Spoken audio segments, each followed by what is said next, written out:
Hey guys, what's going on? It's me, Greg Marshall, and today I wanted to talk to you about what I'm seeing in social media and some of the differences that I see within each platform. So the first big change that I think is going on with how you market on social is you're going to have to focus more on relationship, and you're going to have to focus more on building a brand and getting people to understand what you do, why you do it, but most importantly, they need to feel connected to what you're doing.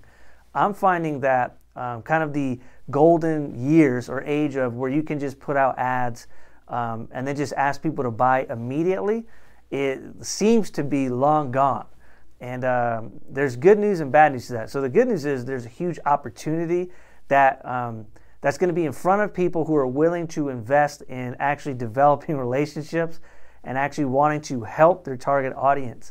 The downside for it is for people who are just completely and utterly ROI focused with no desire to help their market or develop long-term relationship with their clients. It's going to become harder and harder to actually make the sale. So what I see is big opportunity, because I like to rely a lot heavier on building a relationship, letting people understand who I am and why they would like to do business with me, and kind of taking that long-term approach versus, what can I get from you today immediately?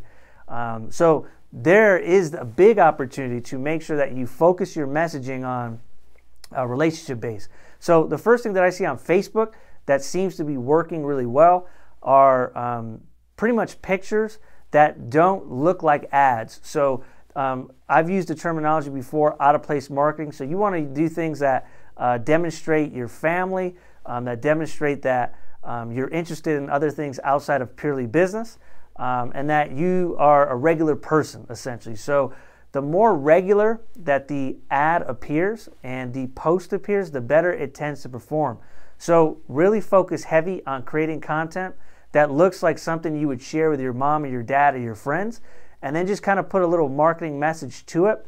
That seems to get the highest click-through rates, the lowest cost per clicks, the best delivery, and overall the highest engagement. That's what I'm seeing personally currently amongst a bunch of my different clients when we're posting on Facebook. The other thing is keeping your videos somewhat, somewhat short when you're doing paid ads, but then also not being afraid to have longer form videos. So some of the videos that I've used and have posted that are longer than 2-3 minutes, they still seem to perform well.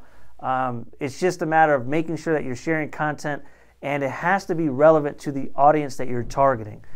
If it's not relevant, and I've tested this where it's untargeted versus very targeted, if it's untargeted traffic, you tend to not get as good of results simply because the people don't really care to see or watch it. So make sure that your targeting is on point if you're going to use longer form video. But once again, if you're looking for engagement, if you're looking for click-throughs to your website, I find that pictures are doing really well currently, specifically if they do not seem like they're advertising. So be creative with them, have fun with them, and do not be too professional.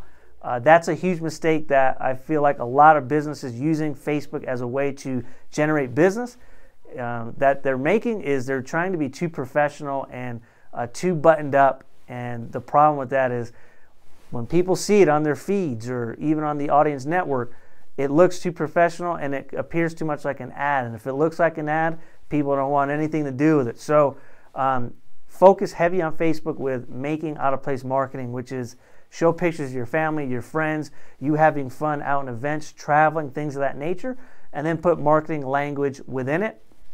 People will tend to respond better, engage better, and you'll get overall better performance from your organic posts and your paid posts. So that's what I'm seeing with Facebook. On Instagram, I'm finding that quotes do very well, something about motivation.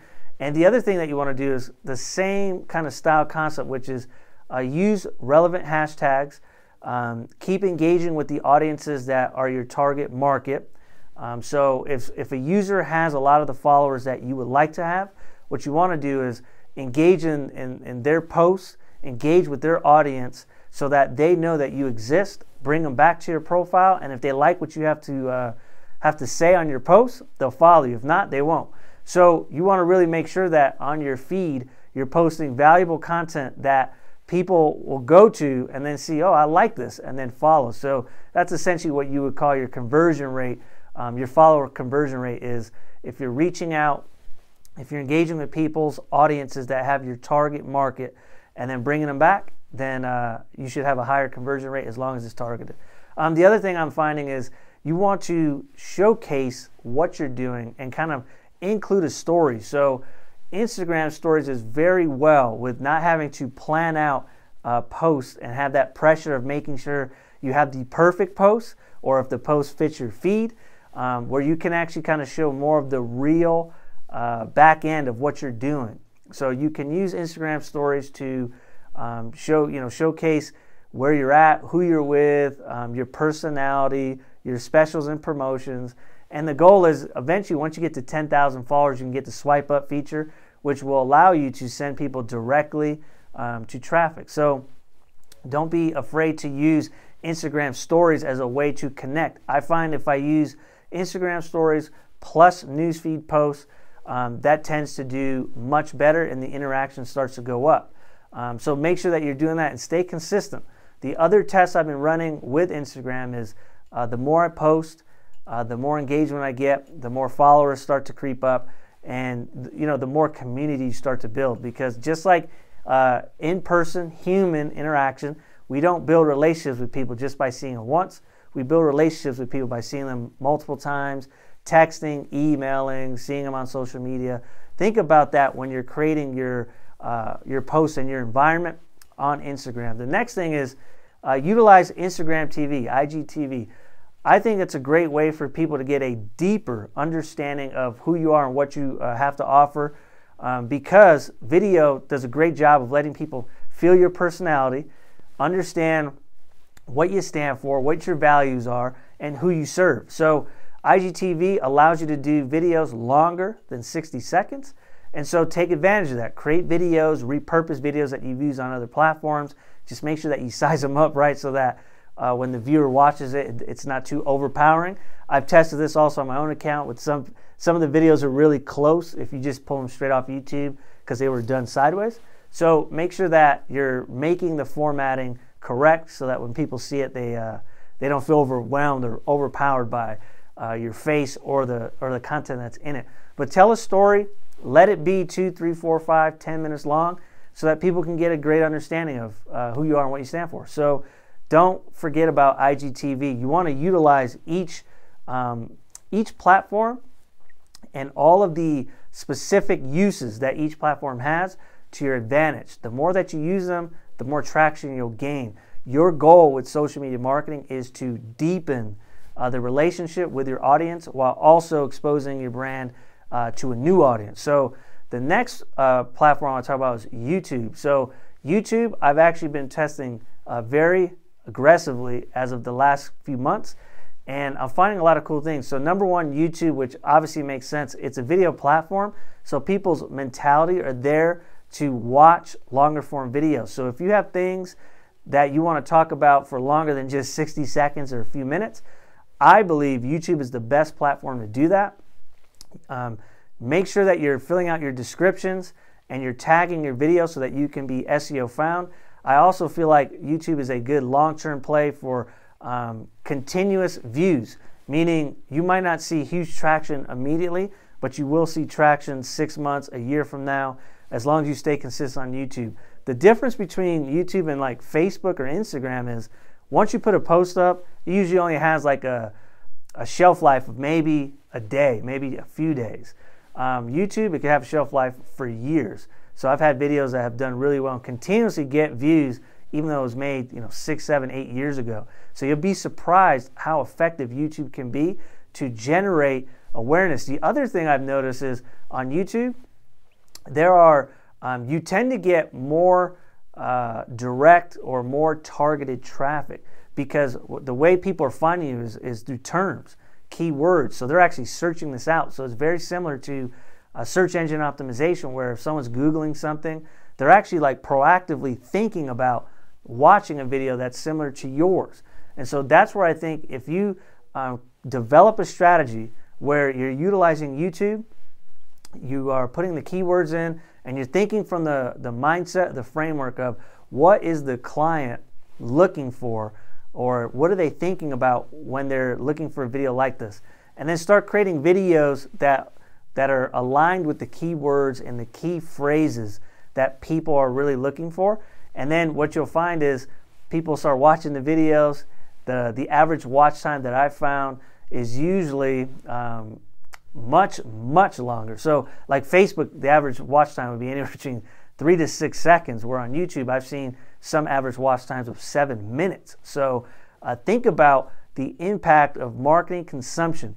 If someone is actually watching your video for 7 minutes, and that's the average watch time, imagine the impact and how memorable you'll become by having someone watch your content for that long. So if you're willing to kind of invest early and to think like, yeah, I might not get a lot of views and a lot of hits right away, but for the long term, this could actually be an asset to my business. I feel like YouTube is a fantastic channel and also an underutilized channel for a lot of businesses and brands to gain traction and build awareness and generate website clicks. One of the false beliefs that even I know I've had in the past is that it's super expensive to get clicks to your website or get people to take action. I'm also seeing great cost per clicks on the Google Display Network, YouTube ads, in-stream ads, and even getting people to click through on discovery ads. So there's a bunch of different tactics, a bunch of different techniques that you can use to maximize YouTube to your advantage. So with those platforms, those are the main platforms that I'm currently working on right now as of 2019. I think they're very powerful. I think there's big opportunity in people that market in a way that's more relationship based instead of transactional based. I think it's each platform is actually gearing up more for that. And so I think by doing content and then amplifying it by paying for the advertisements to be in front of the people that you want to be in front of, I think that's going to be the recipe for success in social media. So those are my takes. If you like this video, like, comment, share, subscribe. And if you ever need help, make sure to visit my website at gregmarshall.co. So once again, that's gregmarshall.co. And I'd love to help you out. So until then, I'll talk to you guys later.